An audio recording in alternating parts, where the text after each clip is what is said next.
Okay, good afternoon, everyone.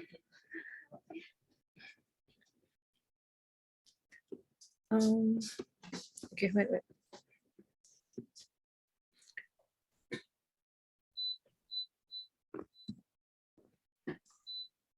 Okay, good afternoon, everyone. Thank you to be here and joining us today from wherever you are. Glad to see some of you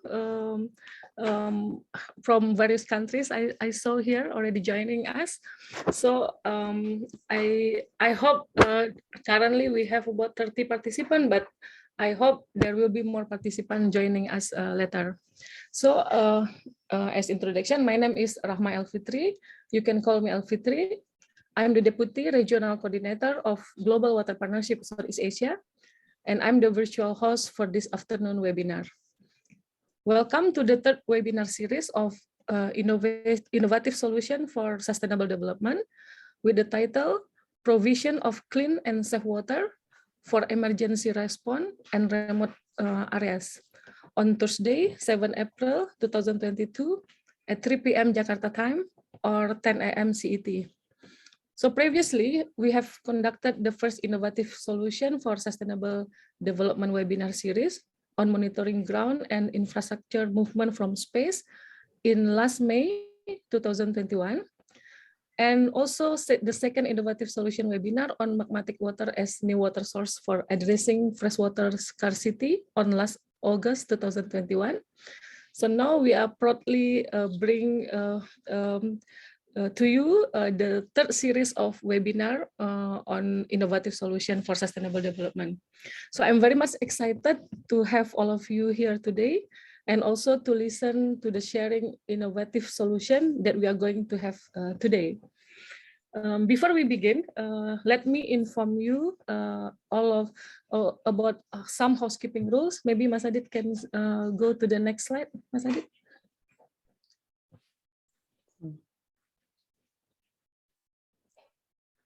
Okay, so for your information, this webinar will be recorded and later we will share the recording webinar into our website. And it is also live on our Facebook, Global Water Partnership Southeast Asia. So if you are not yet joined our Facebook, please kindly like our page.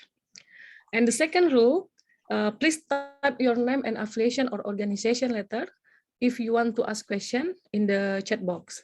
For example, Fanny, GWP Southeast Asia, so that we will be able to identify who are you during the Q&A session. And the third information, we will have the live interpretation in English and Indonesia and also Indonesia English. Please select your language channel, which is available in the button here. You can see, and there is also information in the chat box on how to change your language. And lastly, if you are encounter problem, please submit your question in the chat box for further assistance. Next, Mas Adit. So this event is a knowledge sharing and learning exchange platform, and the objective is of this webinar is aimed to share innovative solution to address problem on the ground. And some important notes about this event. GWPC features innovative solution of GWP partner. Not necessarily the project, but it can be also the product or program or activities, any innovative solution that you have or GWP partners have, you can share with all of us. And we will feature one of the innovative solutions to ensure effective learning exchange. So welcome also to suggest any specific innovative solution later if you have. And GWPC does not in any way receive any payment, gift, or any other type of gratification in featuring this innovative solution. And for this, for those featured innovative solution, must meet these following criteria. First, address problem on the ground, and then environmentally friendly and sustainable, climate change conscious, socially inclusive, and also affordable. So there is some important notes before we started the webinar. Next, Mas Adit. Next slide, please. So here are the webinar agenda for today, which will be divided into 3 parts. Started with the welcoming remark by me, which included information about housekeeping rules, webinar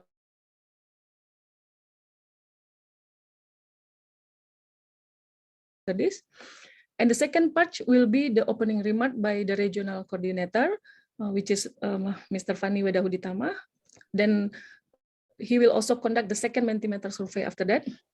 And the third part, which is the main part of today's event, which is the innovative solution for sustainable development webinar that will be delivered by Miss Marjorie Boudaud from Fonto de Vivo.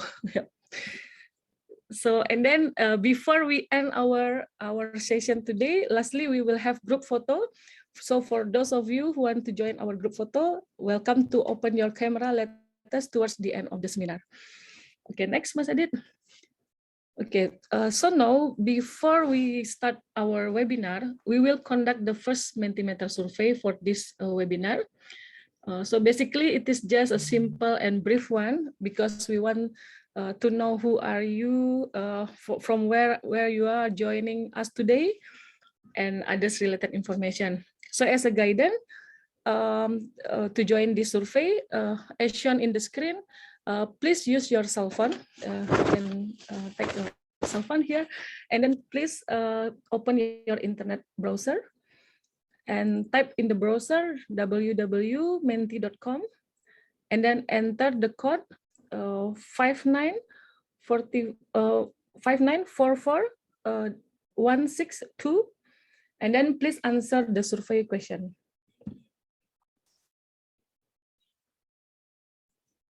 So can start the survey from your mobile or from your any internet browser in your computer also can. Okay, that's good to see. Where are you? From Indonesia, mostly from Malaysia, from France, of course, from Singapore. That's good to know.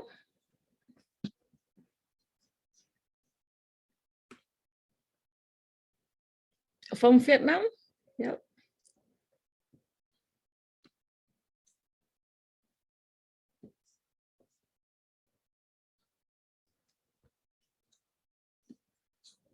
Okay, so that's participants that we have today. Good to see from at least 5 countries. Hopefully many more will join us shortly after this. So the next question, yeah, you can answer the second one. What type of organization or company do you work for? So this, we will know your background from, yeah, we can see here from education and research institution, mostly from private entity, from government, and from partnership platform. That's good to know. And some from others or various type of organization.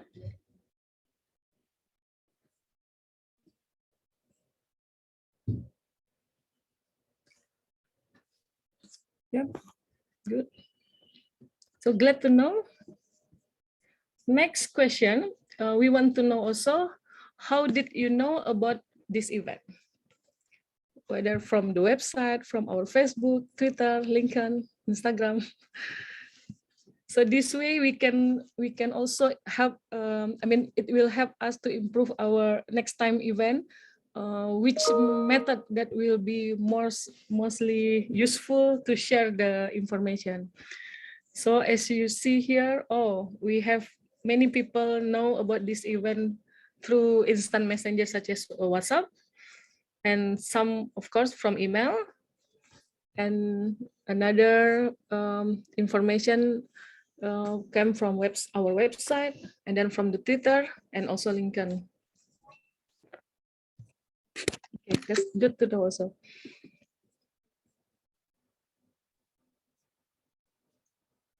Okay, then in that case, thank you. I think that is our Menti survey today.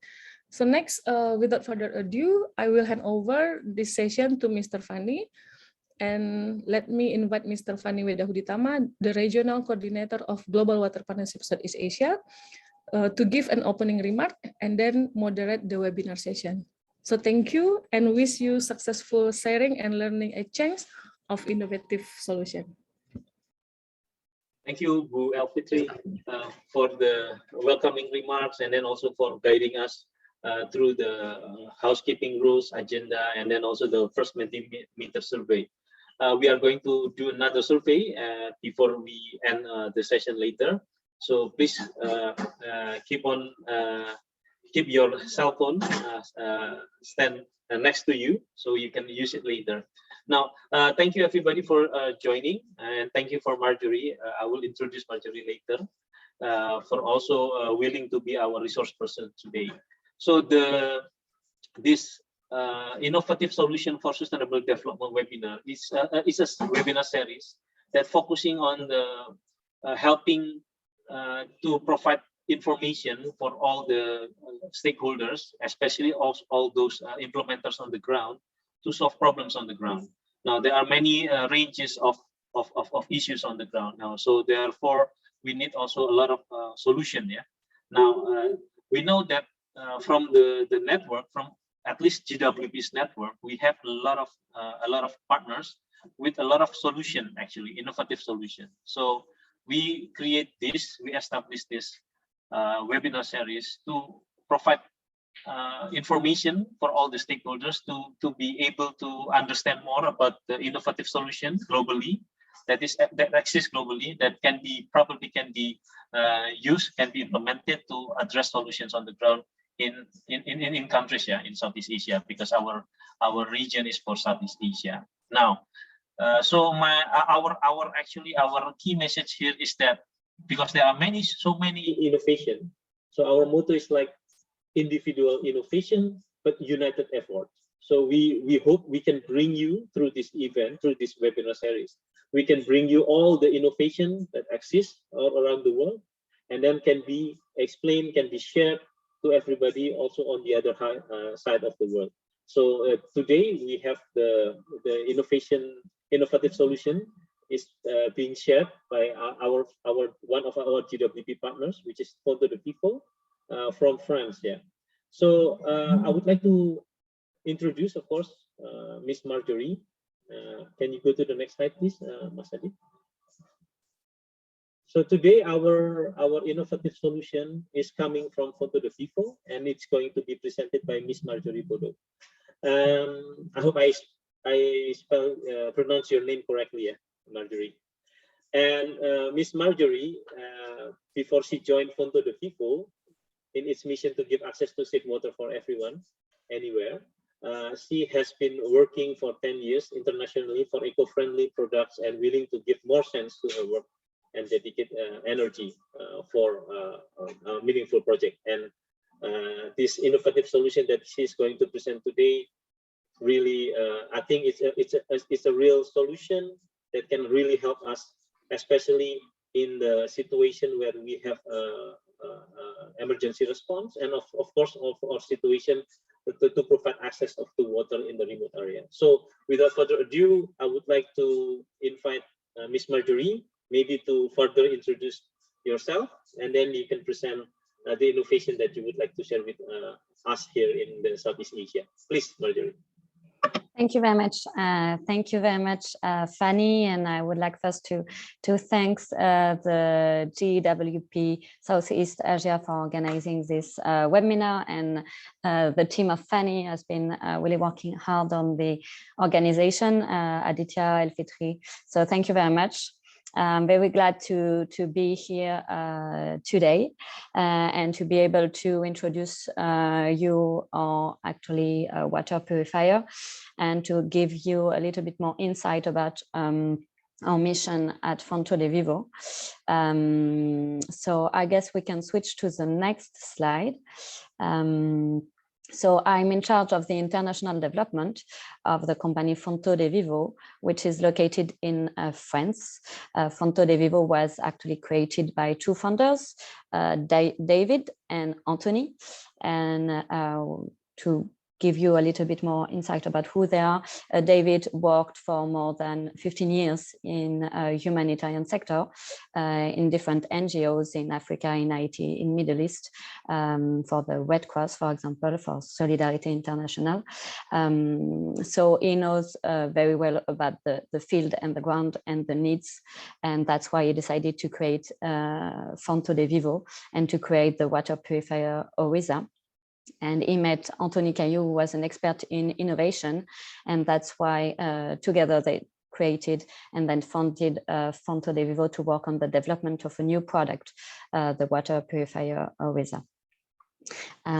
So to start with, I would like to draw your attention on the context, because today we're gonna talk about emergency and also remote areas and hard to reach areas. So I think it's important to give you more data and numbers about the situation, even though I'm sure you're fully aware about it, but I think it's important to give a little bit more context to this presentation before I start. So I'm going to share with you some numbers. The first one is a number that was actually on the GIEC report. So the GIEC report, the GIEC is a group of experts, intergovernmental group of experts working on climate change, and they have been studying climate change for the last years.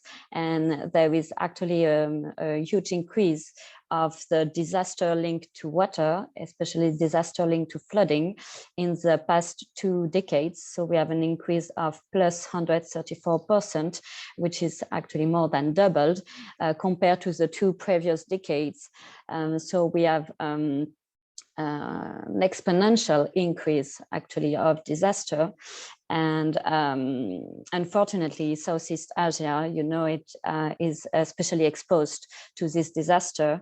And actually on the chat box, you will see some information about natural disaster, and especially the list of the countries that are the most affected by natural disaster.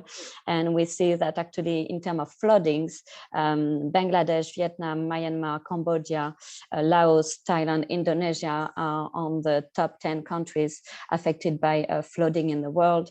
And regarding cyclones, Philippines is the second country most affected, and Vietnam is the 6th country the most affected by cyclones. So we see that it's increasing, and unfortunately your part of the world is especially touched by this natural disaster.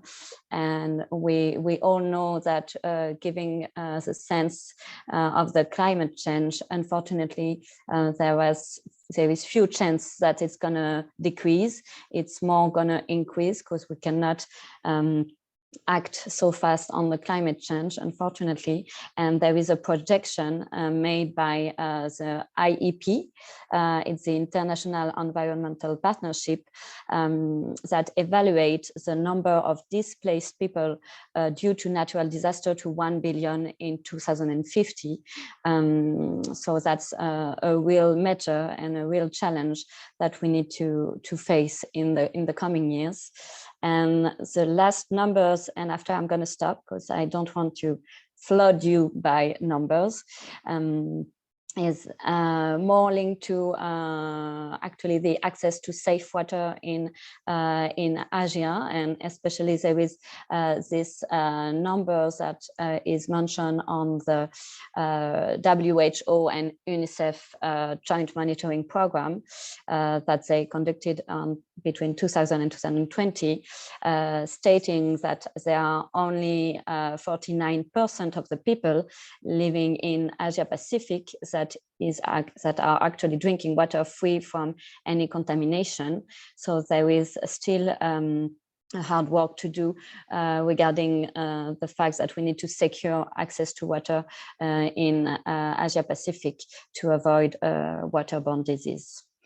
So those different numbers help to understand that indeed the world is changing and there are more and more disasters, and there are still a part of the population that is not drinking safe water, and we need to address those challenges and to help handling and anticipate more natural disaster. There are solutions in terms of access to water, and same thing in remote area. There are actually solutions that exist because we know that infrastructure cannot be developed everywhere to deliver potable water. And one of these solutions is actually to have a portable and autonomous water filter that can be easily deployed in case of emergency, as that can be also easily deployed in hard to reach part of the world. So that's why we decided to create the ORISA, is to actually address those main challenges. So to give you a more precise view on how on what I'm talking about when I'm saying ORISA and our water filter, I propose to watch a small video. If you can play it, Aditya, that would be great. It's a short video, so it's going to be short and you will. Drinking water, source of life, a basic necessity for human beings. Everyone should have easy access to water. And yet, over 2 billion individuals still struggle to access water. In remote areas and in case of a catastrophe, this access gets complicated and becomes a key priority. The Sustainable Development Goals of the United Nations provides for universal access to water by 2030. To help NGOs, local organizations, and governments to meet this challenge, Fonto de Vivo designed ORISA, the long-lasting family-sized water filter. Family-sized, designed to cover the needs of a household in order and to gain autonomy both at home and when traveling. Easy to use, light, low cost, and easy to maintain. ORISA can purify 2 liters of water per minute on demand by simply hand pumping. ORISA can treat any surface water or be connected straight to a tap. What's more, this water filter is designed to last. It is sturdy and meets the strictest standards. No scheduled obsolescence, can be repaired, and can be recycled. To optimize the life cycle of the filter, users and NGOs can obtain long-term technical support from Fonto de Vivo. ORISA is the outcome of many years of research and development in partnership with the leading French NGOs and scientific and technical experts in water filtration. Manufactured in France, and its filtration performance is certified by independent laboratories. Contaminated water is pressurized to pass through an ultrafiltration membrane, which removes biological pollution, including bacteria and even viruses, meeting the highest standards of the World Health Organization. Thanks to simple daily care, users can maintain ORISA performance levels. In addition to its humanitarian benefits, the ORISA water filter has a positive impact on social, economic, and ecological aspects of the missions of NGOs and local contributors, Fonto de Vivo partners. In today's world, we can provide access to drinking water for all.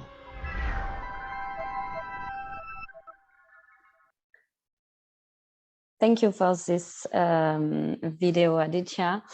So if we can just switch back to the presentation, perfect. So the video gives you the main key information about the water purifier. I'm gonna come back more in details about the specification to explain you a little bit more about our product. So as you can see on the picture, and you could see on the video, and I don't know if you see me actually right now, I can also show you the purifier because I have one just here. So you can see that I can handle it in one hand. So it's quite light. The purifier is developed to be entirely portable. So it's weight less than 2 kilos and the height of the purifier is less than 50 centimeters. So the idea was that everyone can carry the ORISA, children or older people. And you don't need any electricity to have it work. It's the system function only in by manual pumping, so it can be deployed everywhere. And the other point that was important in addition to portability is the performance of filtration. So we choose an ultrafiltration membrane to be able to actually remove viruses, bacteria, microplastic, and total suspended solid. So to give you an idea about how it looks like, you can see here the inside of the membrane. So this is located inside the ORISA, and these are the little straw in which the water will go through, and we will push the water to go through the straw, and the pores of the straw are really thin. They are actually 0.01 microns. So that means that all the molecules above 0.01 microns are going to be filtered and retained by the membrane. And that's how we filter water with the ORISA. So we don't use any chemical to filter the water. It's only an ultrafiltration membrane, and it guarantees high performance of filtration. As you can see here, we have been submitted the ORISA to different evaluation. The first one was Pasteur Laboratory. Pasteur Laboratory is a French laboratory evaluating product, and they estimated and evaluated the performance of filtration to log 8 for bacteria and log 5 for viruses. So we know actually that we have excellent performance of filtration. And the second organization that did evaluate our product was the WHO. I don't know if you're aware about it, but the WHO is actually evaluating a household water treatment system, and they are doing a ranking, and the evaluation is in 3 different rates, 1 star, 2 star, 3 star. They are evaluating not only the performance of filtration, but actually also the robustness of the product, and we received the 3-star rating. So we have been evaluating the highest rate by the WHO.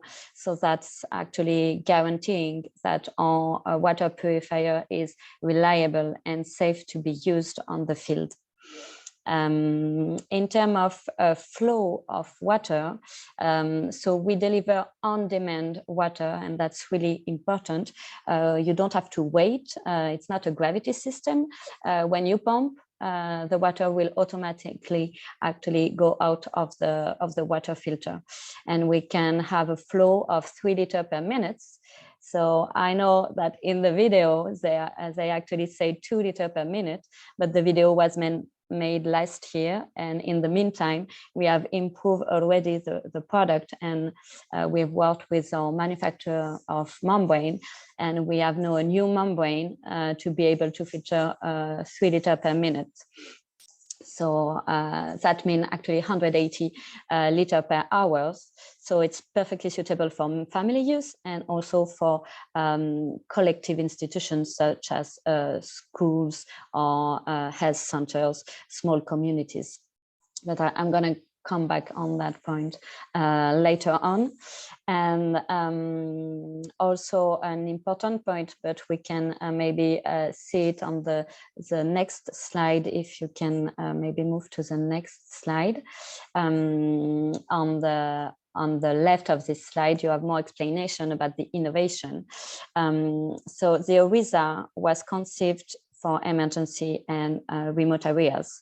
So for us, it was really important when doing the R&D of the product to ensure the sustainability of the system in the long run. So we wanted to have a product that will last as longer time as possible. And we have implemented a different system inside the ORISA to actually have the product and the membrane last long. So the first one is the integrated backwash.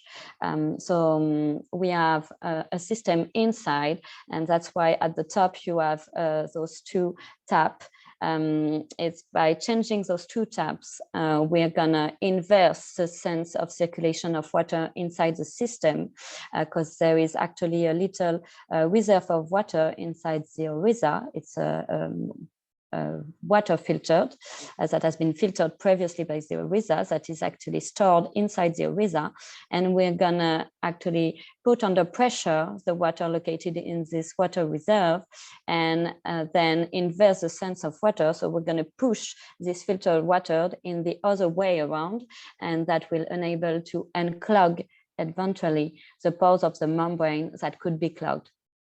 And so this is a very easy maintenance operation to conduct every time you use the ORISA, and that will help to maintain the membrane in good condition and to be able to use the ORISA a longer time.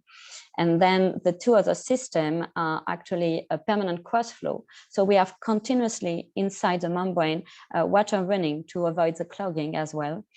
And we have at the entrance of the ORISA here a pre-filter to avoid suspended solid and big molecules to enter inside the membrane and clog immediately the membrane. So those different systems really help to maintain the ORISA in actually good condition. And we have also conceived the ORISA to be repairable, meaning when you have actually the ultrafiltration membrane that is clogged, you can dismantle the ORISA thanks to a repair kit and replace the old membrane by a new one. And you can keep your ORISA and have it work again for the same period of time. So that was really important for us to provide a system that will not need to be changed every 3 months, because we know we are addressing mostly people living in very isolated area, remote area, so that wouldn't make sense to provide them with a system that need permanently to have a change of membrane. So that's why we have worked on that point when doing the R&D of the product. And something important is the basic use of the ORISA is, you saw it in the video, but actually you have a source of water accessible, for example, the water from a river. So you go with a bucket to the river, you fill in your bucket, then you bring back your bucket home, you position your ORISA inside the bucket, so inside the water. You're gonna pump, and the pumping will help the water to go from the bottom of the ORISA to the exit of the ORISA at the top, and that's how we filter water. So this is the basic use of the ORISA. And when we launched actually the ORISA, we realized that the NGOs and the people using the ORISA needed also some connection kit to be able either to pump directly in the source of water. So that's why we developed a strainer kit to be able to have a remote intake. So instead of having to place every time your ORISA inside your bucket, you just connect your ORISA to the strainer kit, and you're going to be pumping directly in the source of water, and your ORISA will be positioned, you see on the picture here, on this little plastic piece to be able that it stand by itself. And we also developed a tap kit to be able to connect the ORISA to a tap. Either it's a tap connected to the water network, or either it's a tap from a water tank. And usually the pressure coming from the tap is enough to have the water being running in the ORISA automatically, so you don't need to pump anymore, usually when you are using the tap kit. Can we switch to the next slide, Aditya? Thank you.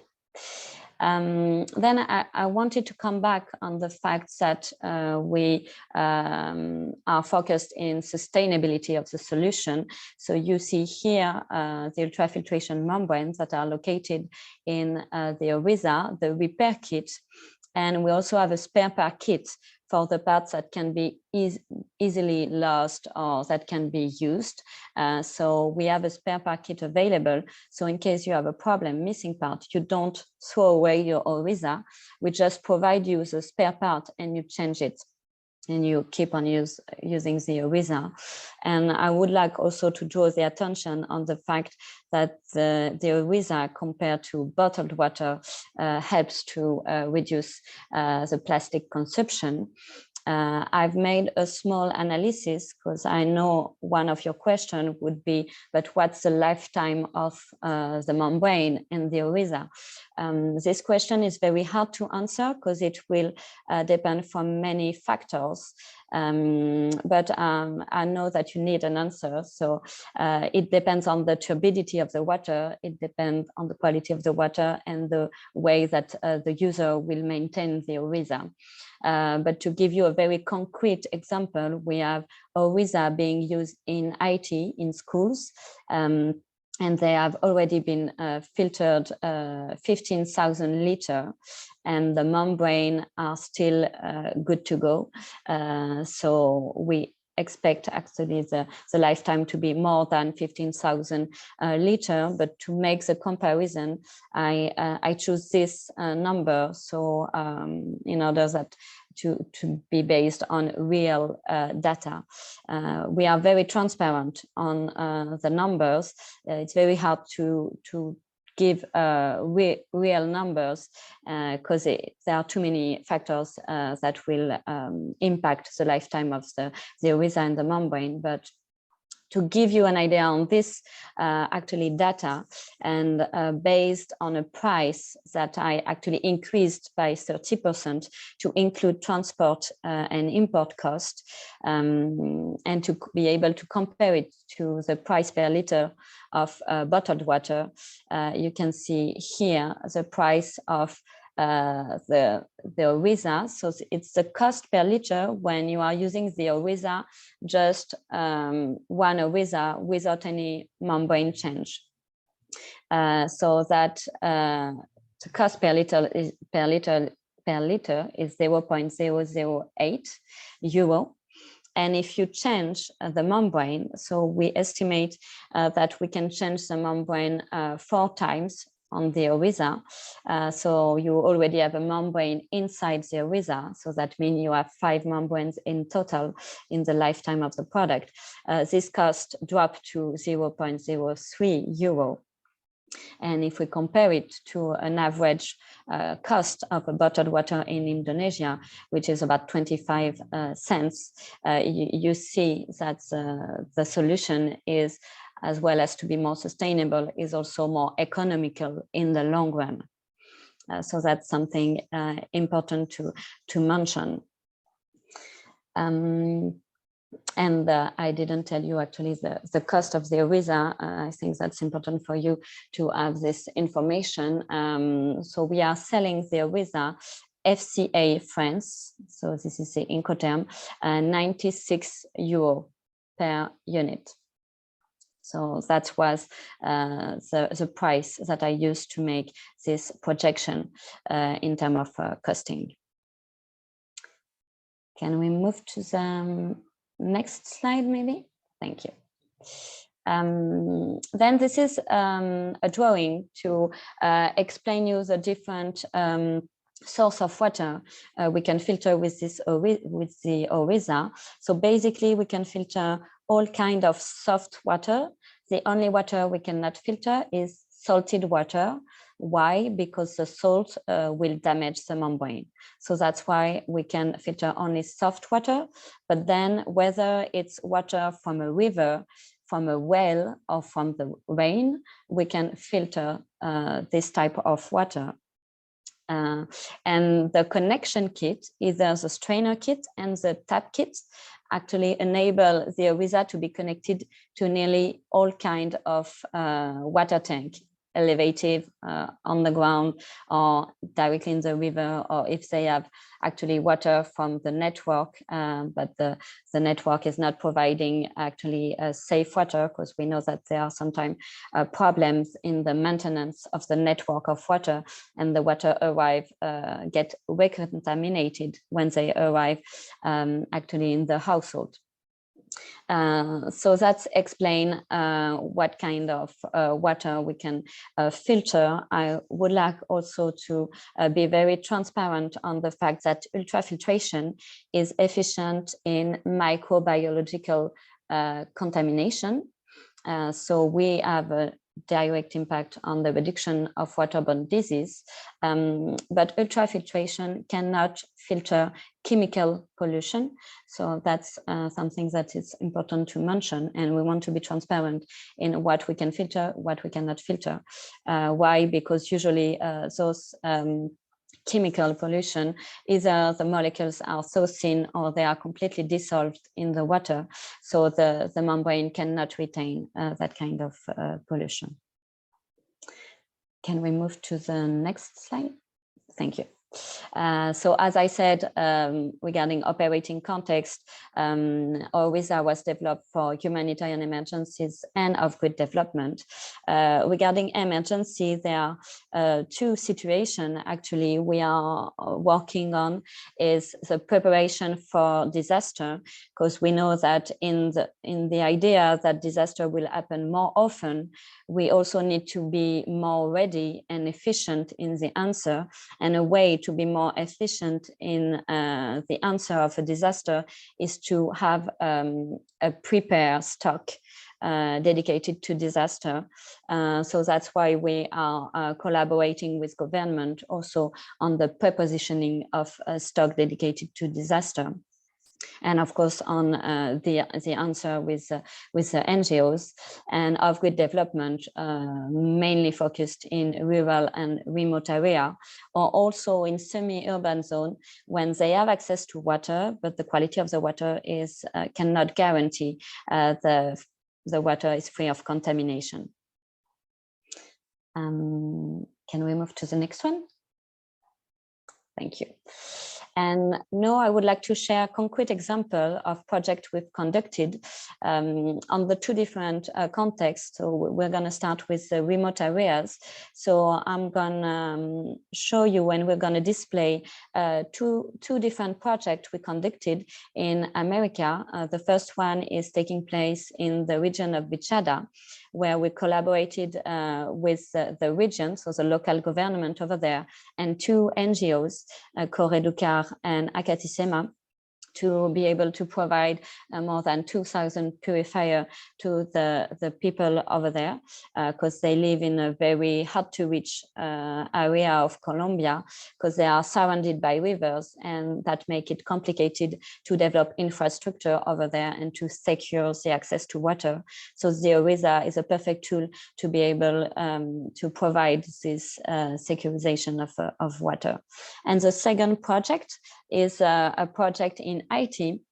It's also it's a different size of project, because we are collaborating with major NGOs, but also with smaller NGOs, because we know that when dealing with the remote area, mostly people on the field are local NGOs, and they are touching less people at the same time, because they are helping people that are living very in a different place, one from each other.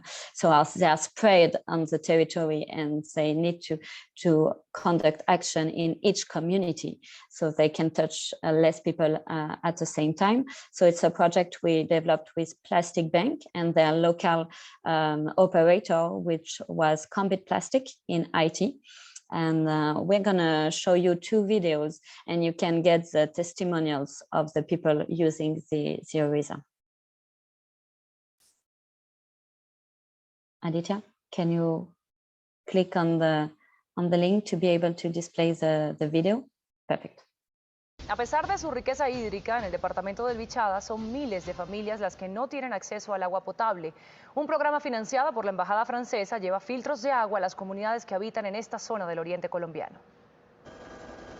En medio de la llanura, en el departamento del Vichada, viven comunidades indígenas que carecen de servicios básicos como el agua potable. En mi comunidad consumimos agua de caño. Es un caño que queda en un morichal, de ahí sacamos el agua y la consumimos así sin hacer ningún tratamiento. Habitantes de estas comunidades padecen inconvenientes en su salud debido a esta situación. Entonces, un programa financiado por la Embajada de Francia busca mitigar esta problemática, llevando unos 2.400 purificadores a todo el departamento. Antes de recibir los filtros, siempre ha habido muerte por diarrea, entonces por eso es importante pues, recibir estos. Permite retener toda la contaminación biológica, es decir, virus, bacterias, y entregar 2 litros de agua por minuto. Se convierte en un dispensador de agua muy fácil de uso, muy sencillo para todas las familias. Este servicio que nos presta hoy con el apoyo de la Embajada Francesa, la empresa Fonto de Vivo, nos permitirá llegar con agua potable a las comunidades indígenas y a los campesinos de nuestro departamento. Alrededor de 17 resguardos de los departamentos de Vichada y Guainía son los beneficiados con las entregas de los filtros durante esta época decembrina. Hasta el momento se han entregado 700 filtros purificadores de agua y se esperan para el próximo año entregar 1.700 más en los diferentes municipios del departamento. En Puerto Carreño, David Beltrán, Noticias Caracol.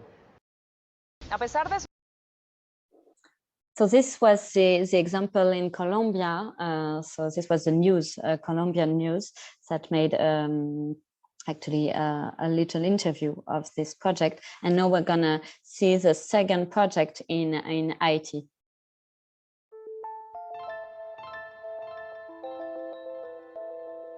Timisca is a community located at more than 15 kilometers from the Port-au-Prince city of Haiti, where live around 200 families. Timisca does not have any access to potable water. The population needs to go to the river stream and polluted sources to drink water that are contaminated, which in turn affect their health, while the people, and especially children, severely suffered from waterborne diseases while they don't have any access to health care. With the help of Lilyhood and the Northern Project, the Plastic Bank in Haiti was able to reach this community and distributed 50 water purifiers and 50 buckets with taps. 34 women are the leaders of these families and 16 men. In total, they have 167 children. So a total of 286 people were positively impacted with the water filters. The leaders of the families were taught how to use the water filters and how to clean them. In that way, it will change their lives as it will improve their health. Some of the beneficiaries will share with you how grateful they are to receive these water purifiers. Nous recevoir matériel ça au côté que bon quantité paysans qui pral gen accès pour traiter de l'eau que a boire si en cas où yo te gen difficulté pour te acheter un bail comme ça pour acheter à quoi table bail ça mais nous dit merci à ensemble organisation ça yo voyez pour qui ça pour nous na Kescof nous dit merci nous remercions tout le staff yo nous contents nous satisfaits veut dire que yo toujours pensé avec nous dans l'autre situation.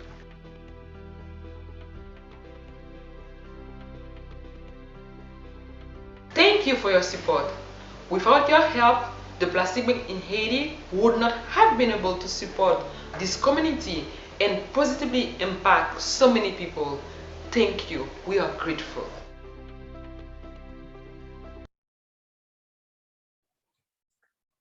Thank you for displaying the video, Aditya. So we're gonna go back to the presentation, and I'm gonna also explain other example related more to the emergency context. So we collaborated with the French government that actually placed an order of ORISA as an emergency stock to be prepared in case of disaster, so they can ship the ORISA right away. And then we've collaborated acted in Haiti after the earthquake, where we shipped ORISA, and also in Madagascar with Doctors Without Borders, Médecins Sans Frontières is the French name, on ORISA and a program related to actually malnutrition, which is an urgent matter in Madagascar. Can we move to the next one? And in terms of users, as I said, the ORISA was developed as a family size filter, but because we can deliver water about 3 liters per minute and 180 liters per hour, that make also the solution relevant for small groups of people, such as schools and health centers located in remote area and rural areas, because as it was said during the video, we know that the children under 5 years and sick people are especially vulnerable to waterborne disease. So that makes sense to ensure that they will be provided by safe water to drink. Then we can go to the next one. And about the service and the support we provide to our partner, we know that the training is really important. The use of the product is really easy. You cannot misunderstand the use of the ORISA as long as you pump and the water is exiting by the exit tube at the top of the ORISA, the water is filtered. But the training is more about the maintenance and how to do the backwash. And that's why we are training the NGOs on this advice for the good use of the product. And then we also provide training regarding the reparation, because the idea is to train a reparator locally, so that this reparation, I mean by reparations, the change of the membrane. So the idea is to actually train people locally to be able to do this change of the membrane. It's easy to do, because to give you an example, I did it. So, and I don't have any technical knowledge, especially. So I just did follow the training, and I was able to do it by myself. So it's not complicated at all to change the membrane, but we provide training to the people that will actually conduct this maintenance operation of the ORISA.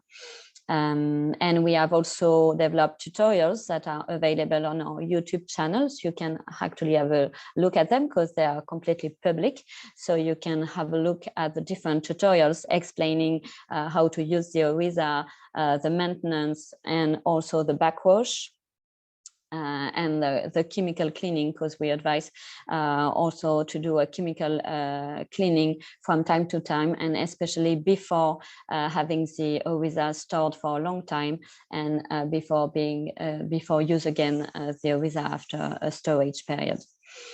And regarding the two other ORISA and Impact Tract, it's more, we collaborated with software companies to be able to develop an application ORISA to actually follow precisely the distribution of the ORISA.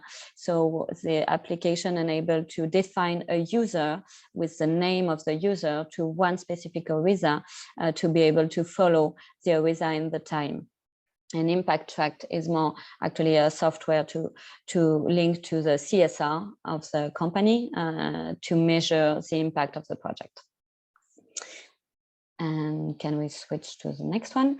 And with the ORISA, we actually give a contribution to the SDG goals, mainly 3 of them, of course, about clean water, because we filter viruses and bacteria, so we deliver clean water with the ORISA. Then the second one is, of course, good health, because we have a direct impact on the reduction of waterborne disease. And the third one is number 12, about responsible consumption, because we have conceived a product that is entirely repairable and recyclable. we can switch to the next one. And well, this is a logo to show our different partner. So something that I didn't explain that much is the ORISA is entirely made in France, and that includes the ultrafiltration membrane. We could have chosen a Chinese supplier, but we found it difficult to ensure the reliability of Chinese membrane when we are located in Europe, to ensure the quality control. So that's why we favor a French supplier of membrane that is actually renowned for the quality, because they are, to give you an example, providing the ultrafiltration membrane to US Army. So we know that it's suppliers that is serious and provide quality membrane. So that's explained that the product is entirely made in France. And we have part of Solar Impulse. I don't know if you know this association. They are actually focusing on sustainable solution for different kind of activities. You have some logo of the main NGOs we have been collaborating with last year, and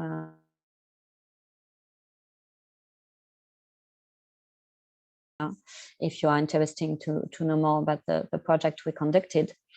And yeah, I think that's okay for this slide. We can switch to the next one. And I think it's the end of my presentation. So feel free to ask your question. I'll be glad to answer in the time we have left, and provide you more information. Thank you very much. Okay, thank you, Marjorie. I think this is a very good innovation, and thank you for the presentation. It was very clear, and I believe everybody also learned something, yeah. And I think there are already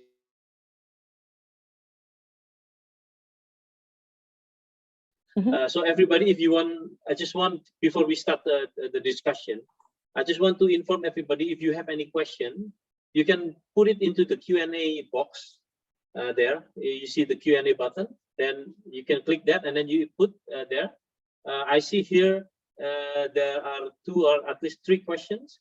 Can I start with the question, or maybe while waiting for the question to come, I have one question first, Marjorie, to you now. Yes. When you are explaining about this ORISA, and then you explain about the two contexts, 2 setting in the remote areas, and then the other one is about the emergency response. Now, on the emergency response, this is very interesting, because now with the climate change that is happening, we have quite a lot of disaster, yeah, water-related disaster, other disaster, and when this disaster happens, then the emergency response team comes in, and they are trying to help the people. Now, from what I understand is that when we evacuate people to the safe zone, one thing is that we need to ensure, the government need to ensure, the local stakeholders need to ensure, is that the people have access also to water and sanitation. Now, from the video that you show, this is clearly also very helpful. Now, on that matter, because all this the need of water and access to clean water and sanitation, this is very urgent and has to be provided very soon. Now, you also touch base about the emergency equipment stock. Now, in your experience in helping the government to have this emergency equipment stock, what was the requirement of the government? Do they ask you about a certain standard of the quality of water, or do they ask about durability of the project? Because sorry, or not the project, the durability of the solution, the product, because they need to bring this to the location and then start to deliver the water services. Yeah. Temporary water service. So, what is your experience on that? Well, the requirement of the government are mainly based on being able to prove that the product is efficient in terms of filtration. And because we have conducted 2 evaluations by independent bodies, Pasteur Institute and as well as the WHO, and we have the certificate of testing that I can share with the participants if they want to after the webinar, so that actually proving that the solution is reliable and safe to use. So there is no matter about the fact that the equipment is high quality standards. So I guess then the subject is more about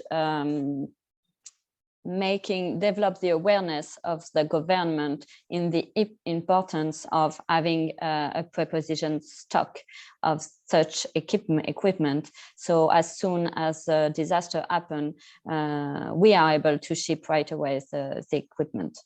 So it depends on how national government and local collectivities handle this preparation to disaster.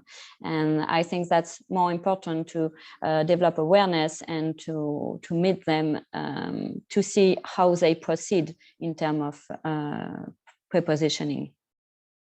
Okay, so because having this in mind, so the government, I think this is also, I think we have also participant from the government. I think it's also good for the government to have this policy on the emergency equipment. So and then also for this equipment to be able to help during the emergency response, yeah. But not only at the national level, but I think also at the local level. Yeah, local level. Yeah, and I think yeah, to be honest, also ORISA I think is really compact. Yeah, it's easy. Yeah. Easy to deliver, and it is you can get the waters quite fast. However, there is this question there, Marjorie, in the chat. Yeah. It's not in the Q&A box, but it is in the chat. So for everybody to be able to understand the question, also let me read it, yeah, for you and for everybody who joins us here. So this question is from Mr. Mark. He says that it seems your solution is cheaper than a locally available equivalent product called water room. But actually the cost of so-called mineral water is roughly 3 cents per liter, not 25 cents as you mentioned, while the cost of boiled water is 1 cent. So your solution is about the same price as boiled water and 3 times cheaper than the mineral water, which is interesting. However, ORISA appears to be more expensive than local solution called Nasava. I think there is another product called Nasava filter, which is a slow filtering ceramic filter producing 17 liter of WHO approved water in about 6 hours at one time cost for around 30 euro with a 7 euro filter that should be replaced every 1 to 3 years. So how does ORISA compare to Nasava? And then there is a not yet finished. He said that referring to the question above, would it be correct to say that ORISA is better suited for emergency while Nasava is better for stable communities? Okay. So do you have a response on that? Yeah. Yes. So regarding this filter, which I don't know precisely, but if it's a ceramic filter, then ceramic is actually microfiltration. So microfiltration does not filter viruses because the size of the filtration is too big to be able to filter viruses. So ceramic is good for bacteria, but is not relevant for viruses. So that's the first point, main difference between us and this ceramic filter. Then the ceramic filter is a graphite system, and we deliver instant and on-demand water thanks to pumping. So that's making also a major difference compared to this ceramic filter. And well, regarding the lifetime and the ceramic is difficult to evaluate the follow-up of the performance of the filtration with ceramic filter, you never know if after 6 months it's really still good and efficient in terms of filtration, whereas with the ORISA, you can actually check it with a bubble test in case you have some issue with the membrane. So you can make sure that the ORISA is still filtering perfectly fine the water. So that's a major point. It's more about the control check of the system. And then about the lifetime. So to give you a comparison, because I was saying mostly, and I talk about lifetime in capacity of filtration, but if you actually take a household of 5 people that is using the ORISA, and the capacity of one membrane is 15,000 liter, which is, you understood, the minimum we expect.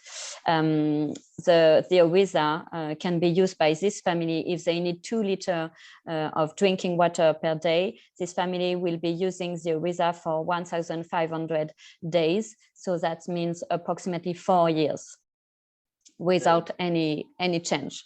So this ceramic filter, if it's lasting 1 year or 2 years, you need to change it. So if it's 1 year, in 5 years, you have to buy 4 of them. So 4 multiplied by 30, that means 120. So I think that might help you to compare the 2 different options. So I'm not sure that actually ORISA is only for emergency response, and I'm not sure about it because the field is actually developing more and more ORISA for development projects. So today in the numbers of ORISA, we sent more than 50% are for development projects. So you see that actually ORISA is not only designed for emergency. Okay, thank you, Marjorie. But it is always good, yeah, to have option, yeah. Sure. Of course, sure, yeah. sure. Yeah. And we don't want to replace all the Yeah. the different kind of filtration. We are just more relevant in some context, especially remote areas, emergency. Of course, if you have a huge community and you want to implement an infrastructure, then we won't be relevant. So we just need to focus in the context we are more relevant. Yeah. Thank you, Marjorie. And there are actually several questions more. So I hope you can also help to answer the question about the cost. I think this is already informed, yeah, during the presentation. Yes, think, 96 euro FCA France. So then you have to add the transport and eventually import tax. Yeah. To this cost. Because I have a question also on the logistics side, but later. But we need to address the question from the audience first. Yeah, sure. And then on the quality of the input water, maybe this is also something that you have already explained, yeah, in the presentation. But maybe you want to reiterate again the information. Yeah, maybe I'm going to just sum up. So we can filter all kind of soft water. So no salted water can be filtered with the ORISA. And in terms of soft water, we can filter all kind of water, but then when the water is highly turbid, we would advise to pre-filter the water with a linen. So you need 2 buckets, and to place a linen at the top of a bucket to pour water in your bucket, and then the big particles will be retained by the linen, and then let a little bit of time so the material in suspension can go down in the bucket, and then you filter with the ORISA. Yeah. Okay, so thank you. So there was a question from Dr. Duan Tuan, yeah, from Vietnam. So thank you for the question, Dr. Tuan. And then we have also a question from Miss Krisan Kusumawardoyo. So she asked here, let me read. Any experience of using ORISA in humanitarian response setting? This is, I think, already also informed in the answer, yeah. But if we are conducting a response in Indonesia, Where is the nearest office that can do the shipping of ORISA? We often experience super long delivery of water filtration brand that we often use in emergency response coming from Australia or other, partly because it's often stuck in the custom. So yeah, this is about the logistics side that I was also going to ask. So if you have any experience on this also on logistics side, but also to answer the question on the nearest office, maybe the. Yeah. So far we didn't face any problem when shipping ORISA to different countries, and the idea is to have a local distributor to be able to handle a stock of the product locally. And to have always stock available locally. So we are currently looking for a distributor in Indonesia. We are discussing with a distributor in Vietnam. So we have one in Vietnam. And the idea is to have a local partner, to have some stock position directly in the country, to be able to be more efficient when dealing with a disaster. So in case you are collaborating with some distributor that could be our distributor, feel free to share with me their contact in order that we get in touch with them and move forward in terms of having a stock directly positioned in Indonesia. Okay, so thank you. So this is also answer, yeah, but this is also maybe also we need to also to see the process of the custom, yeah, in Indonesia or other country, how what is the procedure and everything, because sometimes this is also there is also some barriers also within the country itself. So we should see on that. And then there is another question from Mr. Denny. He asked, or he or she asked, how to deal with the membrane fouling. With the membrane what? Fouling. Or maybe membrane failing. At the end of the lifetime. So you know, one thing that I didn't mention, you know that you need to change the membrane once the pumping gets hard and you see that the flow of water delivered by the ORISA is decreasing a lot. So in this case, that means that the membrane is actually getting clogged and you need to change it. And then the maintenance operation is easy to handle. As I said, I did it. I think it took me 20 minutes to do it because I'm not very efficient in terms of technical activities, but it's easy to conduct the membrane change. You just need to buy the repair kit, the kits that we saw in the slide, to be able to actually dismantle the ORISA and position a new membrane inside.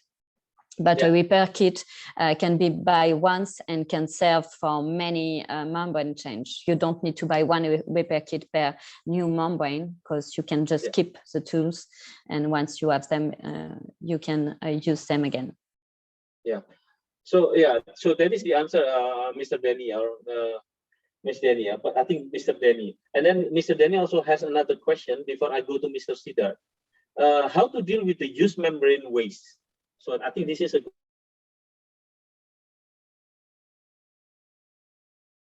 provided. So yeah, accessibility and the waste of the membrane itself. So the idea is to build a network of reparator locally that would be supported by your distributor. So that's to handle this process with the local reparators that will be able to do this operation, to collect the old membrane and to place a new one. That's true that today the membrane, depending on the country, will be hard to recycle because you don't always have the necessary structure to be able to recycle. So that's going to be indeed a waste. We are working with our manufacturer of membrane to be able to have a recycling system. So we are working on it with them.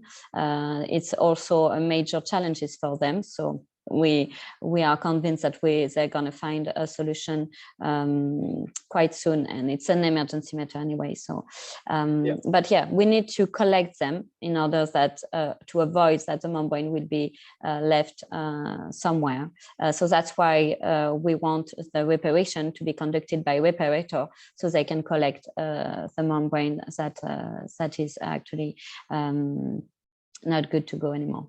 Yeah, but I think this question from Mr. Denny, I think it's also important. Maybe this is also some inputs, yeah, for the people that because anyway there are going to be a waste of membrane, so it's good also to provide information on how to treat that membrane waste. How do you recycle that? It would be good also information for the people who's using it on the ground.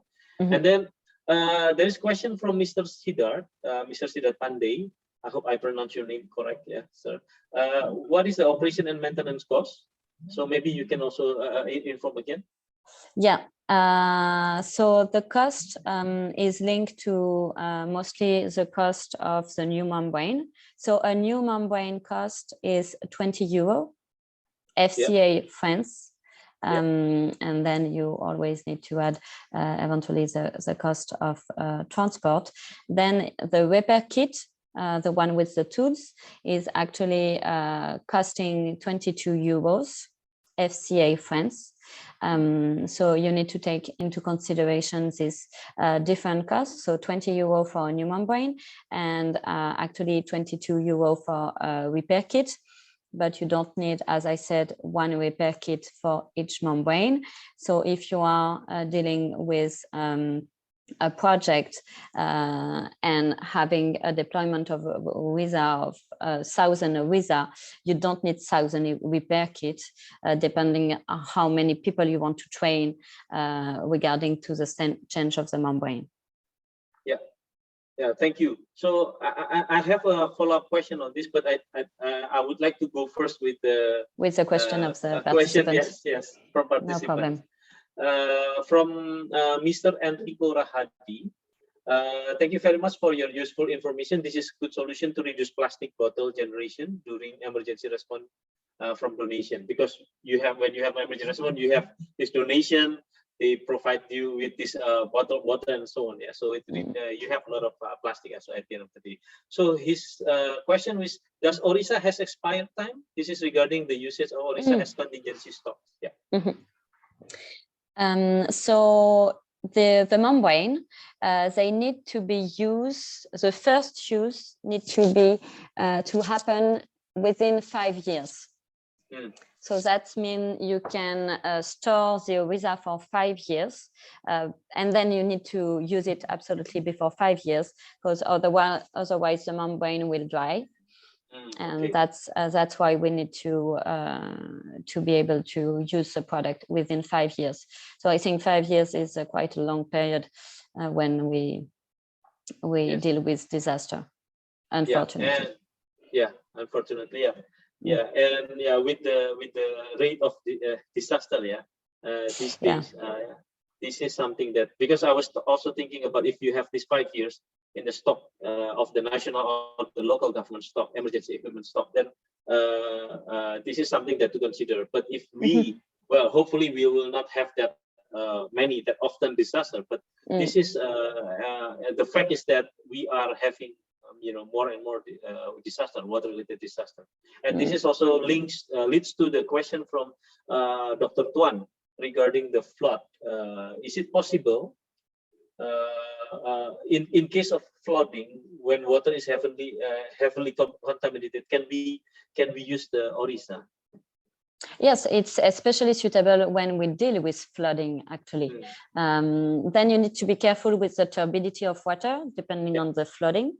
But we have a pre-filter, so usually the big particle will be left at the entrance of the ORISA. And the thing is that if you use very turbid water, the pre-filter will clog very easily.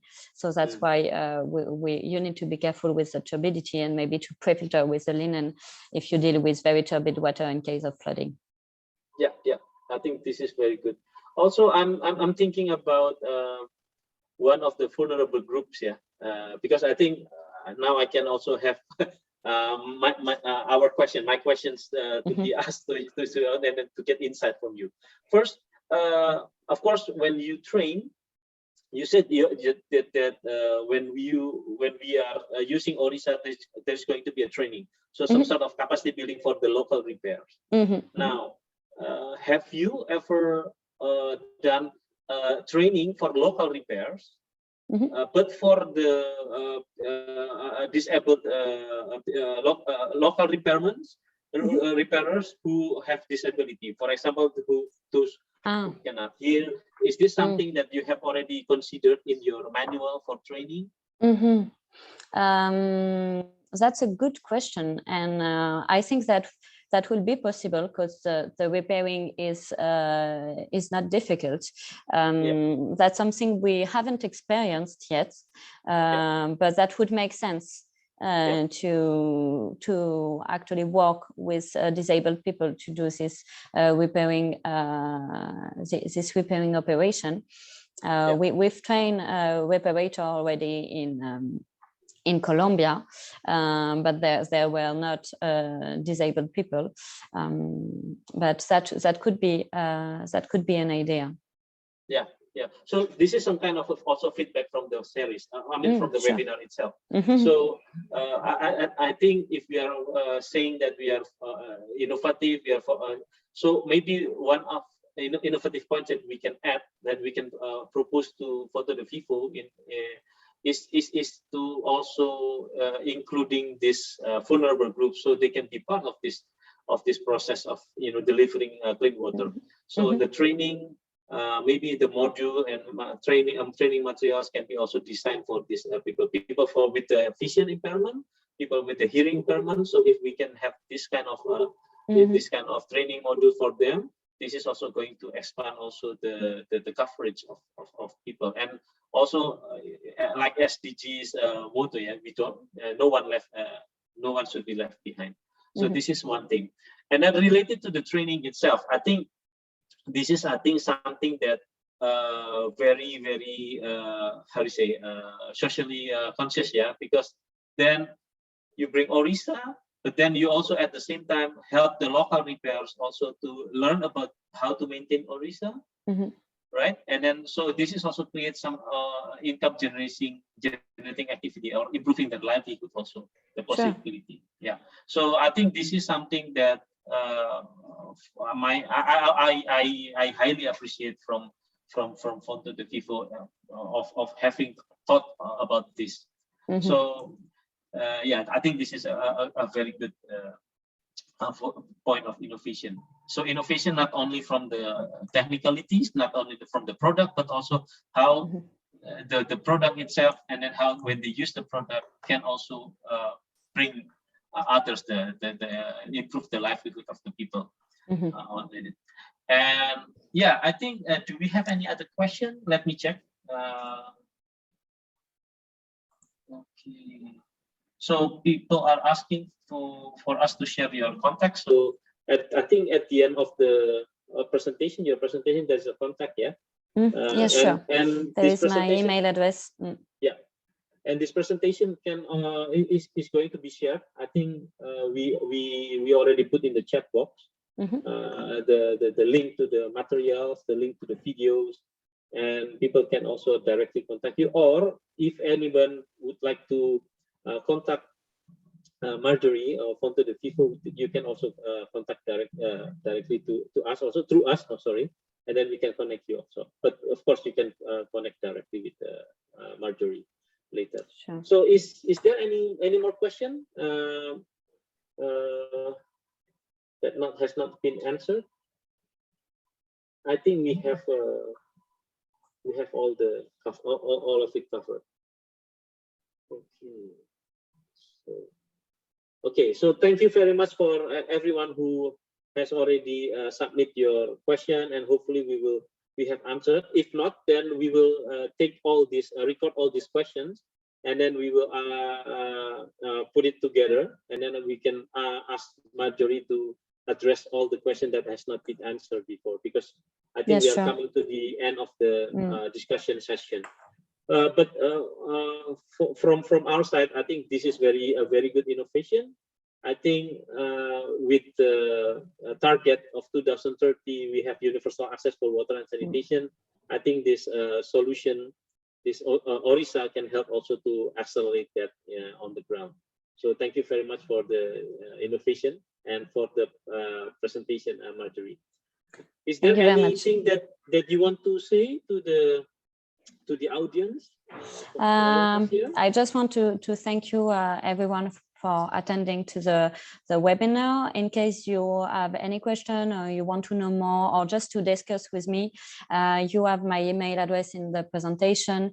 We can also maybe write it again in the chat box, so you can feel free to send me an email and we can keep on discussing after the webinar. Thank you very much, and thank you, Fanny, for the organization. Thank you, Marjorie, and for everybody. Thank you, for all the audience. I think this has been an interesting session.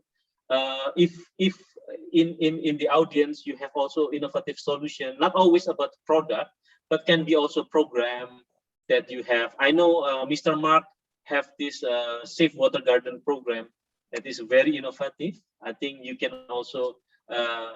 Because I know you are also part of GWP partner, so Pak Mark can also have a session with us in the next series. And then for others like Mr. Sidar, I know friends from Vietnam, from all other countries in Southeast Asia who wants to be featured in this series. Please contact us, GWP Southeast Asia. And then we can discuss on how we can help to help you to share your innovation to the whole world. I mean, in Southeast Asia, of course, in this part of the region, because this is our region. Yeah. Now, okay. I think thank you very much for your attention, and we have come to the last session. But before we close the session, we would like to have a Mentimeter survey first. Mas Aditya, can you share with us the screen?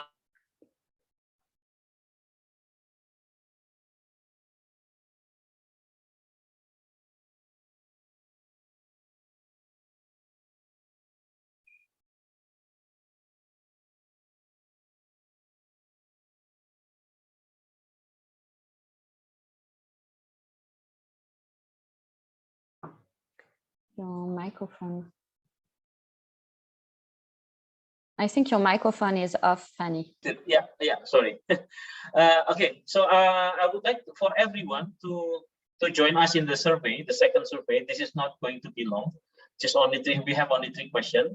So you can use your cell phone and then go to your internet browser and type www.menti.com and then key in the code 5944162, and then please help to answer the question. So today we have heard from Marjorie regarding the innovation from Fonto de Vivo on ORISA. Now we would like also to hear from you what kind of innovative solution that you want us to feature in the next webinar series. I see here Safe Water Gardens. I've discussed with Mr. Mark about Safe Water Garden. I think this is also a good innovation, innovative program for water and sanitation. Marjorie, if you are interested, you can also join us in the next series. Hopefully, Mark agree to share with us his innovation. And then there is one maybe a solution of salt water intrusion. Okay, we will try to see with our GWP's network if they have any, if one of the partner of GWP have a solution on this saltwater intrusion. And then for the eco hydrology, I'm not sure, but what kind of, but maybe related to eco hydrology. So we will try to check also. Human interest, okay. We record that, we note that. IUWM, this is integrated urban water management, if I'm not mistaken. Yeah. Can you share again, Mas Adit? Yeah. And then another one is innovative portable toilet for emergency responses, including its safely septic management. I think this is going to be a good also innovation if we can share with each other. Remember, everyone, it can be individual innovation, but it should be a united effort. So if we have a lot of innovation, then we can use that innovation for a united effort to to achieve the SDG goals. Yeah, sustainable development goals. Great innovative solution. Yes, coastal reservoir. Yeah, we will check with our network, transportation, saline water, salt water. I see Mr. Ipung Yanuasmara is raising his hand or her hand. If you have any question, maybe you can put also in the chat, and then I think we can address it. Salt water and water drain from irrigated areas. I think this is also something that we need innovation on this to solve the problem on the ground. Innovative technology to treat heavy metal. Okay, so I think we already know. So everybody, if you want, you can also, not only through this survey only, you can also inform us through our email, through the secretariat@gwpc.org email. You can inform us how we can, what kind of innovation that you would like to see in the next. Okay, next question, Mas Aditya. Now, I would like everybody to share with us your opinion on this. How useful is this webinar? So yeah, please be honest. We need to improve ourselves, of course. So if it's not useful, you can say it's not useful. If it's somewhat useful, If it's very useful, then yeah, it will be a good feedback for us. Yes, please. Okay. Okay, how many people has already joined? I cannot see, but let me give everybody like another 15 seconds, if it's okay.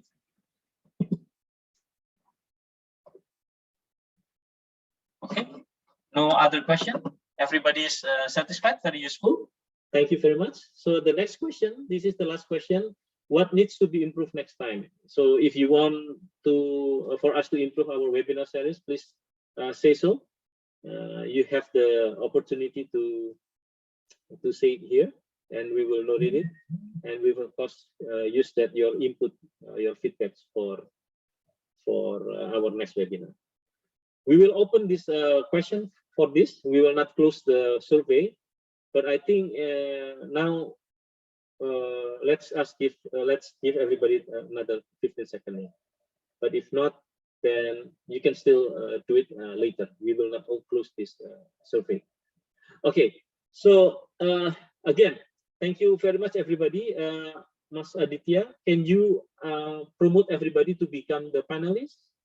Is it possible? So we can take a group picture with everybody.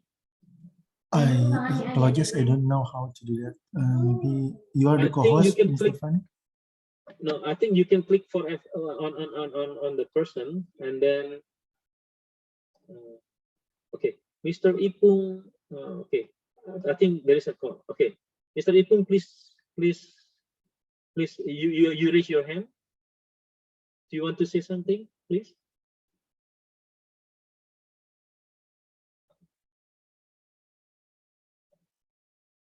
No? Okay. I will promote everyone to be panelists. Mas Aditya, can you help also to promote everyone to become panelists so they can be in the same room with all the hosts and the panelists? So for those who are promoted to the panelists, please open your video so we can take a picture together.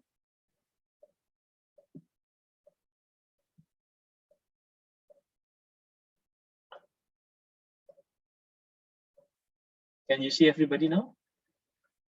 Yeah, I see Mr. Aulia Rahman is here.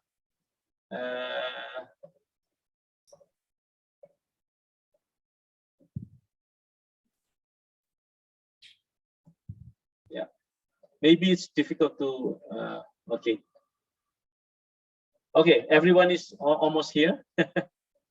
Okay.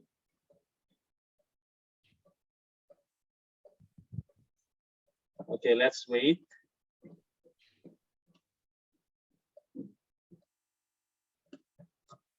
Okay. Now, I don't know if I have already asked everyone to join. I did. Okay. Let's wait a little bit. Have you promote everyone to become panelists, Mas Adit? Yes, I did. Okay. So, okay, maybe we cannot just promote everyone, but thank you for joining us. Let's take a group picture, Mas Adit. Can you take the picture? And yeah, for those who have joined us as a in the panelist room, to open their video. Okay, so can you take the picture? I'll give you a hand signal on 1, 2, and 3. Yeah. Okay. Yeah. Okay, so thank you very much, everybody. I think we can conclude the session for today. It has been a pleasure. Marjorie, thank you very much. Thank you very much. To you and all the team in the Fonto de Vivo. Hopefully we can also feature you in another event, because I think later there is another event that also would be nice, yeah, to hear also the innovative solution from you. And also here we have Pak Mark. Pak Mark, I hope you agree to be in the next webinar series, yeah, and also others, yeah, who have any program or any innovative solution to solve problems on the ground related to water and sustainable development. So, okay, thank you everyone for joining us. Thank you very much. Please don't forget to input your name in the presence list, attendance list, sorry, so we can help to develop the e-certificate for you. Okay, so thank you very much, everyone. Thank you again, Marjorie, Ibu Alfitri. Thank you very much. Teams, Mas Aditya and Luis, and everybody who attends this. Thank you. Have a nice day. Thank you. Bye-bye. Bye-bye. Bye-bye. Yeah, for panelists,